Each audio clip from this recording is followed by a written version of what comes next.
Et salut à toutes et à tous, ici Avolve. Aujourd'hui, on se retrouve pour le quatrième épisode de Un char, une minute, ou une minute, un char. Je ne sais pas comment ça s'appelle cette série. Et aujourd'hui, on va parler du V430-01H. Alors, ce char, c'est le premier char lourd qu'on voit sur la chaîne. Laissez-moi lui mettre sa configuration maximale. Et c'est parti. Alors, ce char, qu'est-ce qu'il en résulte? Eh bien, ce char, je vous le déconseillerais. Alors, on va voir pourquoi. C'est un char lourd, donc il doit être percutant, il doit avoir un bon blindage, il doit avoir une bonne puissance de feu, quitte à passer à côté de la mobilité. Donc, côté puissance de feu, on est pas mal, hein. On a 157 de pénétration moyenne, c'est assez pour percer la majorité des chars qui vous feront face. Je parle du rang 5.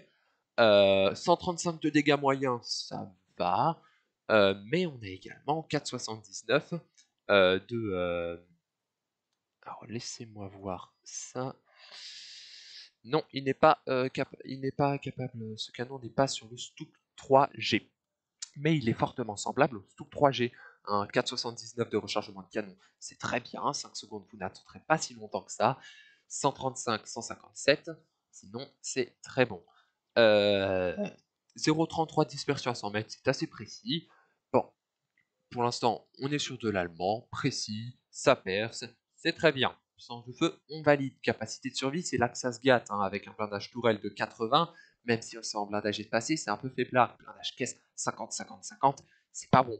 Clairement, c'est pas ce qu'on attend d'un char lourd. Un KV1 fera mieux l'affaire que ça. Et mobilité, c'est là où justement on a trop de mobilité pour un char lourd, hein, clairement. 40 km/h en vitesse de pointe, une puissance massique au-dessus de 10. Bah là, on se demande, est-ce qu'il y a plus de mobilité que de capacité de survie? Il ne faut pas se fier à ces chiffres-là, hein, clairement. C'est pas parce qu'un char a peu de capacité de survie que justement il ne va pas survivre longtemps, hein. Rappelez-vous, on n'est pas au rang 10, on est au rang 5. Une dissimulation, clairement, vous ne dissimulerez pas avec ce char. 360 mètres de portée de vue, c'est bien. Alors euh, pourquoi je vous déconseille ce char? Tout simplement parce que la forme du blindage, c'est un blindage assez plat, hein. Vous pouvez bien vous angler, mais clairement, c'est pas ça qui arrêtera vos ennemis, hein. 50 de blindage, qu'est-ce que vous vous anglez? Vous pourrez en tirer quoi? 80, allez, 80 tout au plus. 80, la majorité des chars de rang 5 percent 80, désolé. Blindage tourelle, 80. Ok, bon, ça a beau être de l'anglais, vous pourrez en tirer quoi? 100, ça fera ricocher des tirs. Il y aura quelques tirs qui perceront pas, mais clairement, c'est pas avec ça que vous bloquerez des dégâts. Alors, ce char, pour moi, ne remplit pas sa fonction. Je vais mettre un 5 sur 10. Après, on monte pas une branche pour la monter jusqu'au rang 5.